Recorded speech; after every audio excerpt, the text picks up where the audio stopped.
Kufdal Bays 104b. If you go to like the middle-sized lines, it's in the last of those lines. So the last line before the widest set of lines. In the middle it says Amar Rava Amar Rabbi Yochanan. Or actually, back up. The second word, Lo Alechem. So you see it? Mm-hmm. Okay, so we're analyzing the verses in Eicha. That's what we're still doing. So this is chapter 1, and chapter 1, verse 12. And after describing the woes and the downfall of Jerusalem and how her enemies have become leaders, as we described in the last few days, so it says the pasuk in verse 12, Lo ya'aleichem kol over derech. It's nothing to you, O passerbys. No, it's not come upon you. That's what it's saying. Sorry? It should not come upon you. That's the prayer. Lo aleichem. It's like shouldn't happen to you. That's what it's saying. Because we're suffering so much, even on our enemies, we shouldn't wish the kind of thing. Yeah. That's not the way I read it in there. 1 second. Yeah.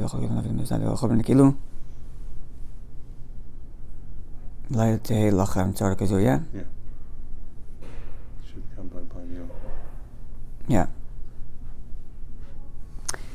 Okay, it shouldn't be on you. That's true. Anyway, it can be them both ways. Yeah. Next thing. Simple. Like I don't wish my worst enemy this expression have like in Yiddish. Yeah.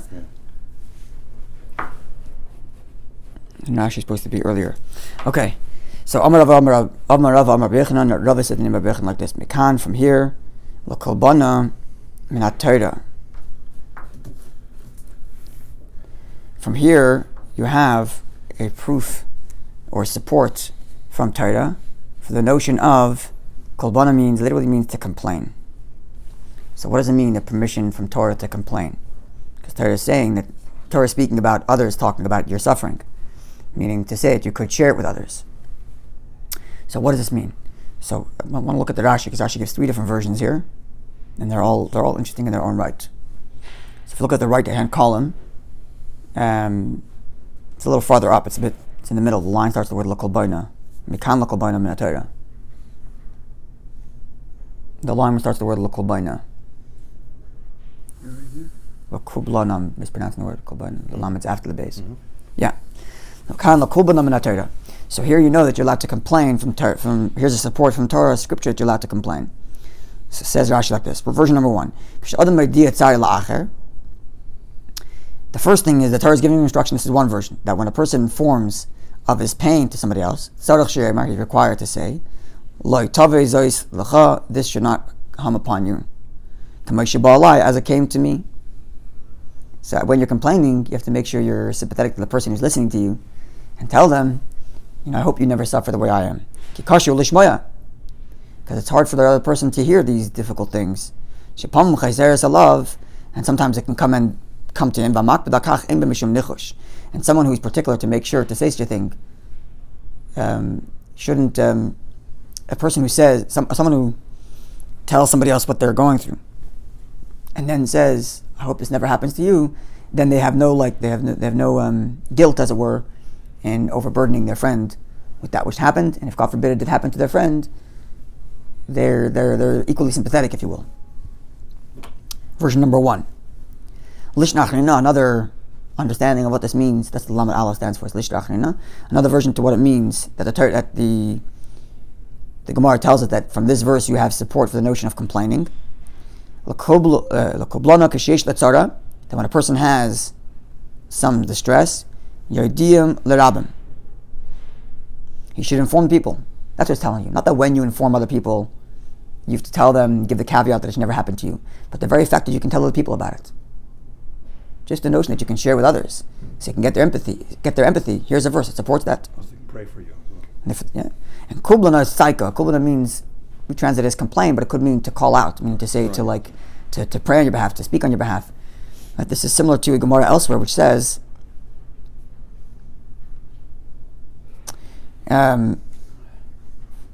this is similar to the Gemara which says elsewhere, quoting a verse, Daiga b'lev ish yisachen al acher. Someone has a worry in his heart, he should speak it over with somebody else. And the fact that he speaks to somebody else already helps alleviate some of the stress itself. Because a lot of times the most depressing part of going through a difficult situation is the feeling that you're going through it alone. It's a very difficult feeling when a person feels like nobody else understands what I'm feeling. That itself sometimes can be worse than the feeling. The feelings of being alone in the stress can sometimes be worse than the actual stress itself. So here, the Gemara is saying that it's appropriate to share with somebody else. It's a good thing. Feel that empathy. Also can give him advice, or again pray for him, or even help him. He doesn't say he can give him advice. It's just. I think the Gemara there talks about that. Over there, the Gemara talks about, but actually, there's two versions there. Yeah. But over here, the Gemara is mind. If he can't get out of his mind, at least with that. That's right. The Gemara says two versions there. But even here doesn't say anything like that. Here it's just saying, just the very fact of just speaking to somebody else, the other person can commiserate with you. And what do the commentators say? They can pray for the person, for example, or maybe help him with the sorrow. That would be an added bonus. But even the very fact that the person shares is itself of value.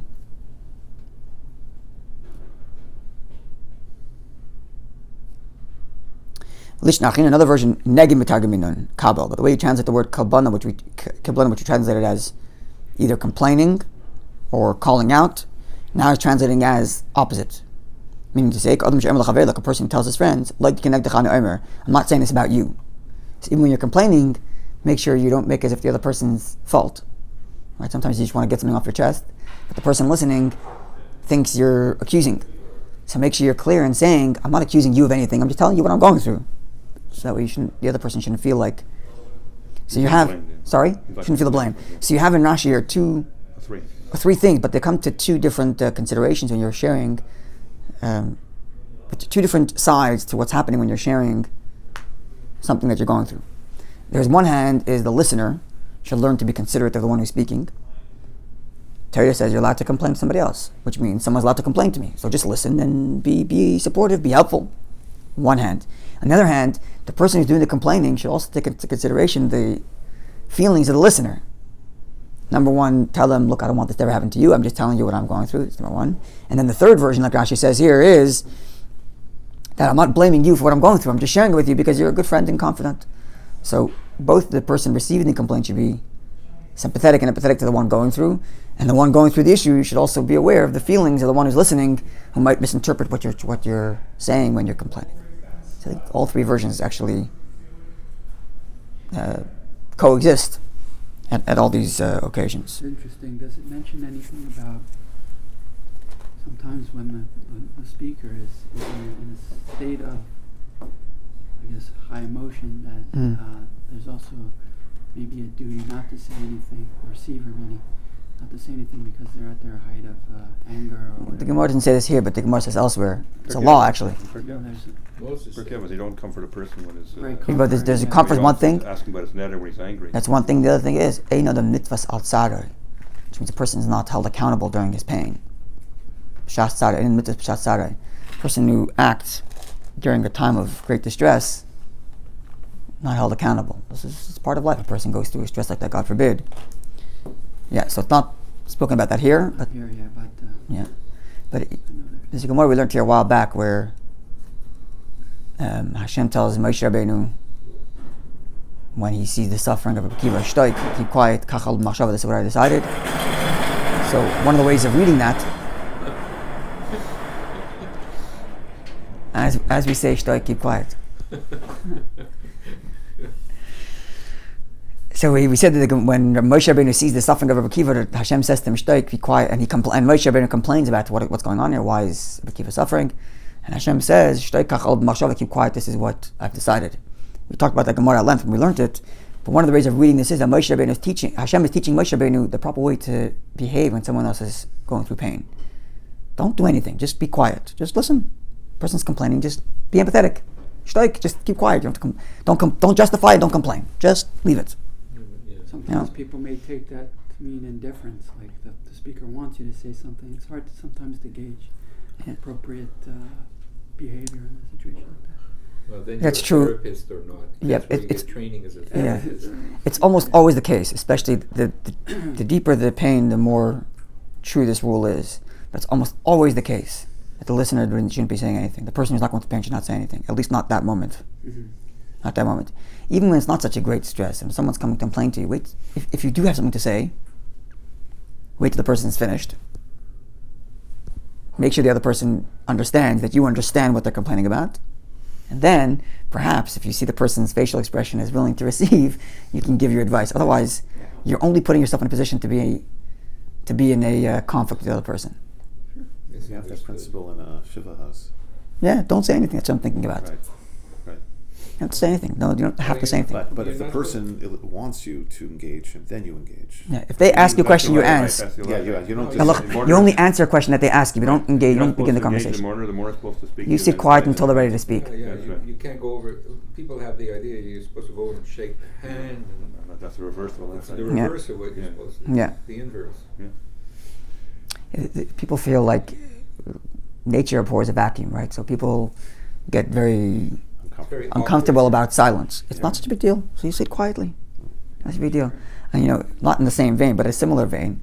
I tell to people when they're going to meet for shidduch, they're going to meet someone to potential marriage, and they're going to meet. So I feel like the whole time they're saying they have to get into a conversation. It's okay to sit and think for a few minutes before you want to say the next thing. You don't have to say something right away.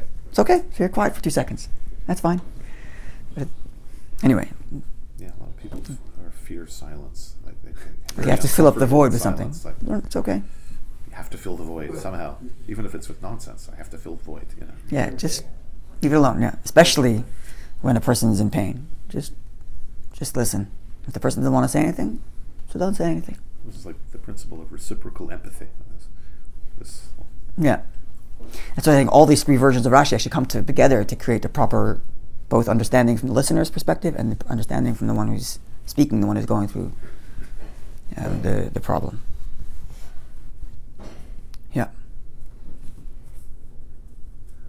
Yeah, it's like it's kind of similar, but a classic couple's issue. One says, your mother is so terrible and annoying, and the other one says, yeah, your mother's even more terrible and annoying. Well, hold on a second. What does the annoyingness of this mother have to do with the annoyingness of that mother? Let's deal with one issue at a time. If this one's annoying, maybe, so now together the two of you have to deal with that. Now if the other mother's annoying, then together you have to deal with, it's not like her annoyance cancels out the other annoyance. The problem there is not the mothers being annoying, if they are or aren't. The problem is that when one person feels a certain way about that, the other one's not feeling that. It's just doubling down on the way I feel about something else. There's no mutual listening. So first of all, listen to the other person's complaint. And you also have a complaint? Fine, you'll get to that next. But first, let's listen to this. You don't have to respond right away with something else. Anyway, digression. All to say that Torah is validating the idea of sharing and complaining and sharing with what difficulty one's going through, while at the same time instructing the listener to be empathetic, and the speaker, the one who's sharing, also be understanding of the one listening, not to make the person who's listening to what you're complaining about feel like it's their fault or it's going to happen to them or something like that, or that you wish them ill will because you're complaining to them. All right. So the same verse said, "Kol oivei derech," all those who are passing by. So that's the literal meaning of the verse. But the words oivei derech, literally passing by, could also mean leaving the path. Oivei, they're transgressing derech, the path. So the literal word was we're talking about passerbys. But if you read the words even more literally than their literal poetic meaning, the translation of the words literally is those who transgress, pass over derech, the path. And therefore Amar Rav Amram says, Amar Rav says, Jerusalem says, Yerushalayim says, Sauni, I have been made to feel like over al das, like I've transgressed the religion. Derech, like the expression off the derech, off the path. So Yerushalayim is complaining that I've been made to feel like a complete transgressor of the religion, complete abandoner of Judaism. How's that? Because the Yerushalayim is comparing her punishment to other punishment in the Torah that the cities have got. Most classic of which is Sodom. And therefore the Gemara says like this. This is still Jerusalem speaking, as it were. The ilu b'Sodom, when it comes to Sodom, the verse reads, "V'Hashem himter al Sodom," that God made fire rain from the heavens. Okay, so fire is falling from the heaven. The ilu b'Yerushalayim, when it comes to Yerushalayim, when it comes to myself, Yerushalayim is speaking. The verse reads, "Mimarim shalach h bas moisev yiradna." From the heavens I sent down fire. Meaning, not just that it fell down, but God actively pushes it down, making it sound like it's worse. Or actually, no, sorry, I shouldn't say that. Actually, we'll get to the worst part in a second. They both had fire, is the point. So Sodom and Yerushalayim got equal punishment because they both transgressed the Hashem's path. Sorry? But one, he caused the like Nebuchadnezzar or the Romans to make that fire from the ground. Yeah. Right. So he caused that to happen.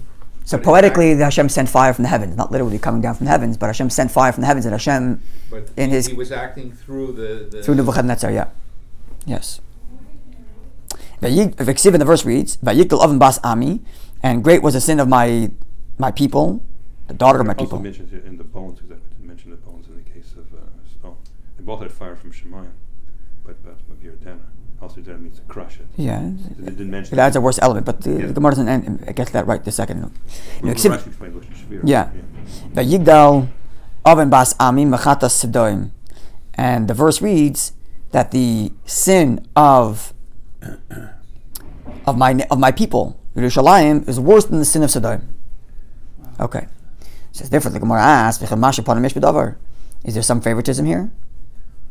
You just quoted the verse which said that Yerushalayim is worse than Sodom, and yet seemingly Sodom got a worse punishment because it ceased to be a city. Yerushalayim is still around. Disappeared. Yeah. Yerushalayim is still around. So they both got fire, yeah, very nice, and even the fire, as we just described, is worse for Yerushalayim than it is for Sodom because it gets sent down and because it does this whole crushing business, but Yerushalayim is still standing. So what's the favoritism here? Merit of the forefathers. Sorry? So the Gemara says like this, which is interesting. It's a bit dark. We'll talk about Eicha, so it's going to be a bit dark, but it has, I think, there's a pearl embedded in here, I think. So Amar Rav, you read that somewhere where it says the merit of the forefathers? No, I'm just guessing. Yeah. Okay, let's see what the Gemara says. Amar Rav Amar Bechanan, Rav said in Rabbi Bechanan. Midi Yeseda Hoisi B'Yerushalayim. It's true that Yerushalayim still stands, but it did get one measure of worse punishment than even Sodom. Well, so the base of was destroyed. No, actually, the Yerushalayim got better, wasn't it? Even though depends how you read this Gemara. It's not. It depends how you read this Gemara. Yeah, but Depends how you read this Gemara. Yeah. Either means that they had a better element, or they actually got a worse punishment. Because Rashi earlier explains it wasn't as bad because in the case of Yerushalayim, it's only Alidei Shliach. When it came to Sodom, it seems there. Yeah, there's different ways of reading this Gemara. Yeah, it's still standing. Right? Oh, yeah, of course. the temple's be there. Anyway, the temple was destroyed, but then there's in the future time, yeah. But there's different ways of reading this Gemara. But one way of reading this Gemara is like this: Immediately said Yerushalayim was actually a worse punishment from Yerushalayim, and therefore wasn't favoritism. Even though the city wasn't destroyed, they got one element which is worse. Now, namely, that didn't exist in Sodom. When it comes to Sodom, Ksiv, it reads, Hine Zahaya Oven Sodom. Behold, this was the sin of Sodom. Ga'oin, your great sister means like your sister city, your sister that behaved like you in this negative connotation. Sivas lechem yad ani ve'avion lo hechzika. They had tons of food, but they weren't feeding the poor. But at least in this reading of the Gemara, at least they had food. Even as they were being destroyed, they still had food to eat. When it comes to Yerushalayim, the hands of merciful or compassionate women or mothers, they cooked their own children, God forbid, because they had no food. So, at least in this reading Gemara, Rashi gives another reading, which I'll get to in a second. But one version is, there's two versions in the Rashi there. Yeah. One version is that they did get a worse punishment, in that they had no food. And famine. There's complete famine, whereas in Sodom there was no famine. It happened right away. The other version of Rashi is that even though they got to the point, this desperate place where they had no food, they were still considered Nashim Rahmanis. They're still called compassionate women, in that they were feeding each other, helping each other to eat, even though they were eating in such a barbaric fashion. But when it comes to Sodom, they had tons of food, but they wouldn't give to the poor. So two different versions of the Gemara here, of this Gemara. All to say that either Yerushalayim had one element of positivity and therefore didn't get completely destroyed, or the other version, they actually, even though they didn't get destroyed, they still had a worse punishment in that they had famine, unlike Sodom, which had no famine. Now and they had to resort to cannibalism. They resort to cannibalism in Yerushalayim, yes. But in there was the fact that they shared their cannibalism, as opposed to Sodom, where they had tons of food, they weren't sharing. So two different ways of reading the Gemara: either that Jerusalem had a redemptive factor, and that even in their decrepit in their dire situation, they were still compassionate, whereas in Sodom, they were not charitable. One reading. Other reading is that Yerushalayim survived, yes, but they had a worse punishment because they had to resort to cannibalism. Now, combining these two things, I think what you have is like this. As dark as this is, I think the pearl here is that when it comes to the Jew, as bad as he gets, doesn't get destroyed. As bad as he gets, doesn't get destroyed. And this is shown in both versions. In the positive version, in that no matter how bad the Jew gets, the Jew still has compassion for the other Jew, even the worst of sinners, in the most dire situation. Something that has been repeated in history. And the other element is, even as God is punishing them in the worst possible level to get to the point where they don't get destroyed, not going to happen. Not going to happen. The Jew doesn't get completely destroyed. So it's reflected in the etzem luz, right? That one bone that survives everything. So even as a Jew gets to the lowest place, both in terms of his behavior and in terms of God's punishment, absolute destruction never happens to the Jew. And even in the most dire of situation, the Jew still remains compassionate to his fellow Jew. Both these elements have unfortunately been true, not just that Tzedayim, not just that destruction of the temple, but have been repeated in history, unfortunately. So, people, there's so many stories about people who shared their food. They kept you. The last dire. Frankel talked about that. Yep. Video, it's true. Actually, they both are the same. So saying they both interconnect. A lot in this world, of course, you'll get world to come, but also we survive. That's because even though we suffer, Hashem expiates the sins, but we survive. As both storms wiped out.